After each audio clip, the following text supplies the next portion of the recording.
chrétienne de la paroisse Yesu Mtumishi. Père était jeune fille chrétienne. Ok. Toi, selon les traditions bien, j'ai retenu quelque chose. On nous a parlé comment gérer ne pas avoir de querelles dans notre vie présente, puisque ça va nous rattraper dans la vie future. Aussi, ne pas être influencé, ne pas suivre le mouvement des masses, faire son choix libre et choisir le bien. Ok. Je dis merci au curé Père Jean Calaba et au Père Didier Moussa pour leur accompagnement, Ok. pour leur aide et surtout pour la permission, d'avoir permis que nous soyons ici aujourd'hui. Je les remercie pour ça. Ok. En tout cas, monsieur le journaliste, tel que vous avez constaté, j'étais devant les jeunes filles de la paroisse Yesu Mtumishi, et là je parle à toutes les jeunes filles chrétiennes. Ok. Parce que j'ai parlé pour toutes les jeunes filles chrétiennes. En tout cas, je leur demande, et je les encourage d'abord, de ne pas baisser les bras, d'aller de l'enfant, qu'elles soient courageuses, fortes, et qu'elles évitent un peu de querelles entre elles-mêmes, parce que quand elles se querellent entre elles-mêmes, rien ne marche. Qu'elles puissent se souder et aller de l'avant, voir qu'est-ce qui a été comme défi cette année qu'on a soulevé, et l'année prochaine améliorer. Et cela n'empêche qu'au courant de l'année, avant que nous entendions l'année prochaine, au mois de mars, pour fêter encore, parler des mois de la femme, au courant de cette année, ils doivent encore ajouter un plus sur ce que nous avons vécu l'année passée, et ils doivent aussi voir qu'est-ce qu'on peut améliorer et qu'est-ce qu'on peut lâcher. Et aussi faire appel à toutes les filles qui, jusqu'aujourd'hui, ils se découragent, ils sont encore toujours dans cette distraction-là de dire non, nous sommes là, on ira au mariage uniquement donner naissance. Qu'empêche, mais ils doivent vraiment se battre et réfléchir pour voir qu'est-ce que je serai. Préparer son avenir, c'est préparer qu'est-ce que tu seras quand tu seras adulte, une femme adulte. Parce que pour le moment, ils sont des jeunes filles. C'est pour cela que nous les sensibilisons qu'ils se préparent à être femmes fortes, femmes dynamiques, femmes intelligentes, femmes braves qui ne baissent pas les bras, parce que ce sont les grandes femmes et les mecs qui nous avons besoin. Je réponds à la sœur Lorraine Kilongo de la paroisse Yesu Mtumishi. Merci beaucoup. Le thème d'aujourd'hui a été donc jeunes filles chrétiennes, prépare ton avenir. Celles-là qui ne sont pas là, nous devons leur transmettre le message de savoir que en tant que jeunes filles, nous devons préparer notre avenir, en savoir plus. Donc, nous devons d'abord préparer notre avenir dès les bas âges, à l'âge de 18 ans. Donc, nous devons aussi savoir comment est-ce que sera l'avenir de demain. D'abord, nous devons nous poser des questions de savoir qu'est-ce que serai-je demain. Alors, nous devons aussi savoir comment est-ce que je serai demain. Qui serai-je demain? Quelles sont les fonctions devrais-je jouer dans l'avenir? Donc nous devons nous poser plusieurs questions, les questions qui peuvent nous protéger, les questions qui peuvent nous construire en tant que jeunes filles. Donc en tant que jeunes filles, nous devons aussi avoir plus de décisions dans nos vies et dans l'avenir, et nous pouvons aussi être plus chrétiennes qu'aujourd'hui. Moi, c'est Madame Élysée Kabila, accompagnatrice de la SODJ paroisse Yesu Mtumishi. Voilà, le thème était jeune fille prépare ton avenir. Okay. Et moi, en tant qu'accompagnatrice, je dois aider la jeune fille à préparer son avenir, surtout à l'accompagner, pas que la jeune fille m'accompagne. Moi, je dois accompagner la jeune fille en troisième position, parce que la jeune fille doit être avec Dieu et moi je suis dans le triangle, moi je suis la troisième personne. Je dois accompagner la jeune fille. Vu qu'il y a beaucoup de jeunes filles qui sont à l'âge de 18 et 28 ans, parce qu'à cet âge, la jeune fille doit apprendre à choisir son identité ou sa profession, soit sa vocation. Et alors, moi en tant qu'accompagnatrice, je dois accompagner cette jeune fille à faire ce qu'elle veut, pas à imposer. Voilà, même dans l'église, nous avons les 7 sacrements. Okay. Mais dans les 7 sacrements, on a souvent 6 dans le 6, il y a soit la vocation ou être religieuse ou soit être mariée. Donc les célibats-là n'existent pas d'abord dans l'église. Mais ça dépend de la jeune fille parce qu'il y a des filles qui sont traumatisées dès les bas âges dans des familles où la jeune fille voit la mère qui est vraiment, la maman qui est maltraitée par le papa et du coup la fille se décide de ne pas se marier.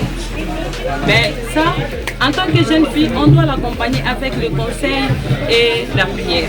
Wow. Moi, je suis dans les 7 sacrements, il n'y a pas de sacrement de célibat. Le célibat est une période unique dans la vie, avec ses défis et ses opportunités. Le fait d'être jeune et célibataire peut être enthousiasme. Le jeune célibataire a plus de temps libre, d'énergie, d'argent à dépenser et de flexibilité que le plus tard dans la vie, pendant cette période unique, peut facilement être dilapidée. L'apôtre Paul donna un conseil important à l'Église de Dieu, l'Éphésiens. Prenez donc garde afin de vous conduire avec circoncision, non comme insensés, mais comme des sages. Rachetez les temps, car les jours sont mauvais. Éphésiens 5, versets 15 à 16. Paul encouragea les frères et sœurs à examiner sérieusement leur vie et leur avenir, afin d'optimiser le temps qu'ils ont la bénédiction de recevoir. De la même manière, Jésus-Christ, Fils, il fit marquer. Il faut que je fasse tant qu'il est jour. Les œuvres de celui qui m'a envoyé, la nuit vient où personne ne travaillait pas. Jean 9, verset 4. L'Église savait que son mystère terrestre serait des comptes de Dieu. Comment forger un avenir prospère et sa jeunesse? Par l'énergie, les débordantes qui l'habitent pour réaliser son potentiel et ses aspirations, et le fait du sens et de la direction qu'il a décidé de donner à sa vie afin de forger son avenir. Il y a une période où on peut choisir ce qu'on peut faire, une période de vocation. Alors, cette période, je prends l'exemple pour une fille qui vient de finir ses études, qui vient de décrocher son diplôme. Alors là, il y a une décision, la fille peut se décider d'aller à l'université, soit la fille peut décider de se marier, soit la fille peut décider d'aller au couvent.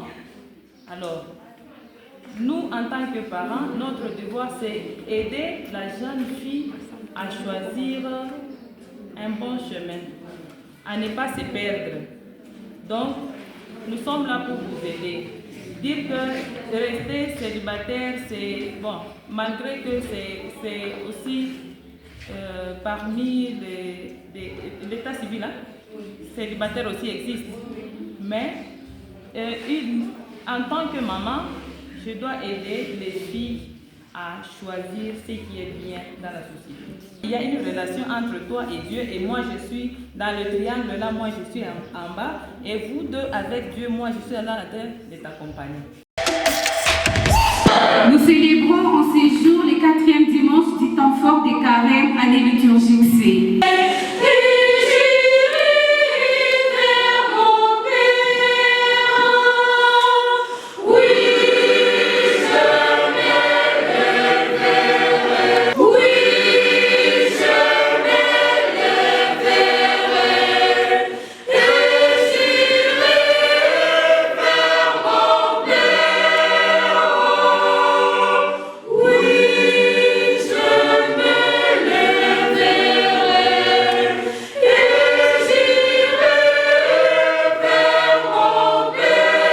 sommes réunis au nom du Père et du Fils et du Saint-Esprit. Amen. Que le Père et la communion de l'Esprit Saint soient toujours un temps fort qui nous demande de renouveler notre vie pour que nous... C'est le dimanche de la joie pendant ce temps de carême, le 4e dimanche. L'Église, notre Mère, en ce jour, nous invite à réfléchir sur le thème de la réconciliation. La réconciliation qui constitue ce retour vers le Père. J'irai vers mon Père et je lui dirai, Père, j'ai péché contre toi et contre le ciel.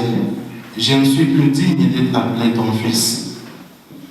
Lorsque l'on reconnaît que l'on est coupable, on est en mesure de pouvoir aller demander pardon.